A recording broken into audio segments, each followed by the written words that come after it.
सबको समझ में आ गया। व्यक्तिवाचक संज्ञा किसे कहते हैं हम?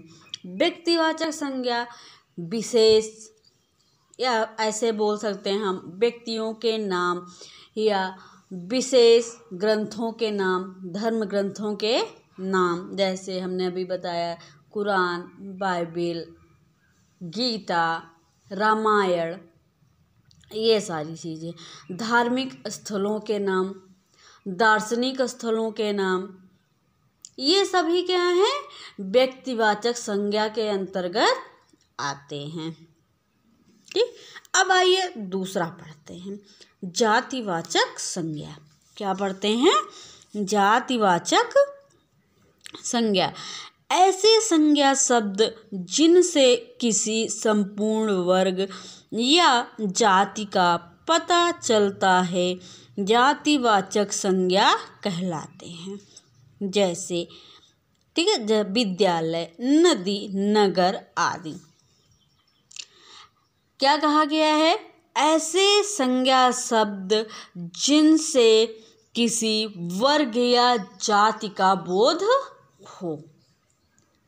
जैसे स्त्री, स्त्री देखिए, अब यहाँ पर क्या है? जैसे विद्यालय, स्त्री, नदी, विद्यालय। अब यहाँ पर देखिए विद्यालय, विद्यालय में किसी विद्यालय का नाम नहीं दिया गया है।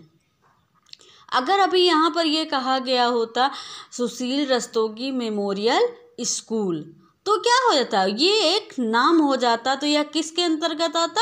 व्यक्तिवाचक संज्ञा के अंतर्गत आता। लेकिन यहाँ पर क्या दिया हुआ है? विद्यालय। अब विद्यालय पढ़ने से सभी विद्यालयों के अब का बोध हो जा रहा है। नदी, नदी क्या है? नदी तो नदी ही है, लेकिन यहाँ पर देखिए किसी विशेष नदी का नाम नहीं दिया गया है।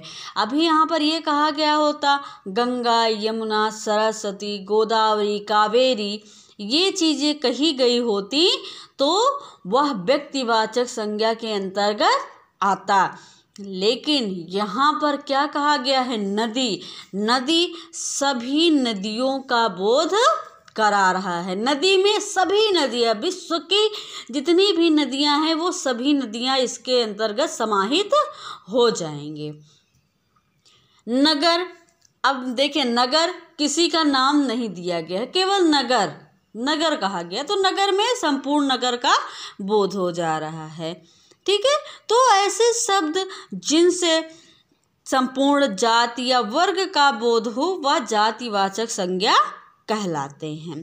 समझ में आ गया? विद्यालय, नदी, नगर, ये सारी चीजें। अब तीसरा पढ़ते हैं। तीसरा क्या है?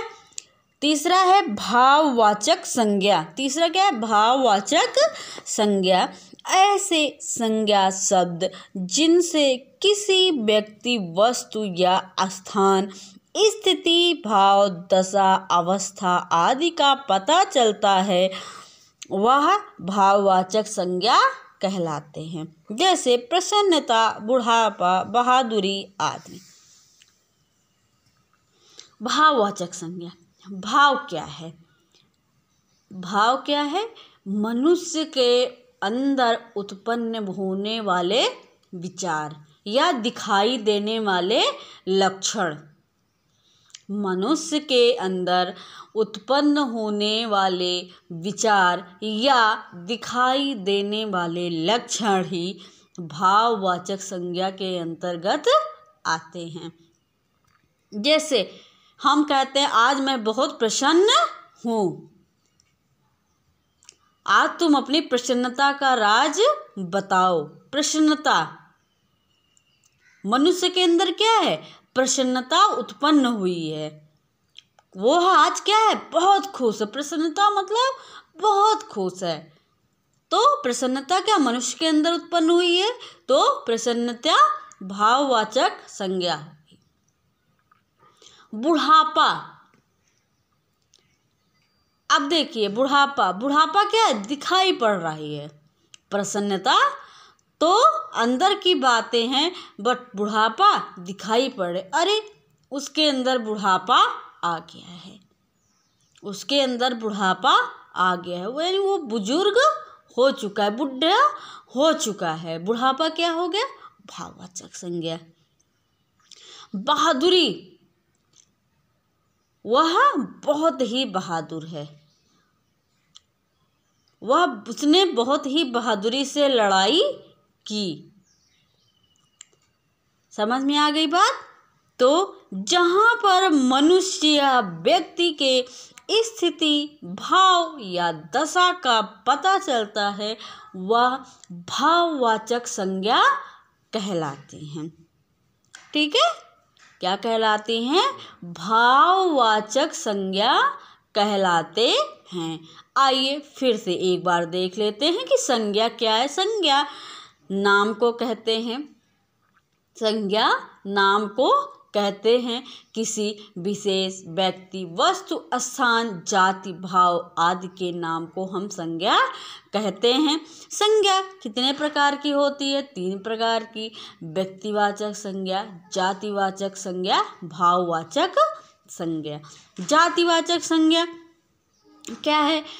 नाम को ही हम क्या कहते हैं? किसी विशेष व्यक्ति, धार्मिक स्थल, दार्शनिक स्थान, ये सब क्या है? धार्मिक ग्रंथ, ये सब जातिवाचक संज्ञा के अंतर्गत आते हैं, व्यक्तिवाचक संज्ञा के अंतर्गत आते हैं। जातिवाचक संज्ञा, व्यक्ति या मनुष्य के संपूर्ण जातियों का बोध होता है, वह जातिवाचक संज्ञा कहलाते हैं।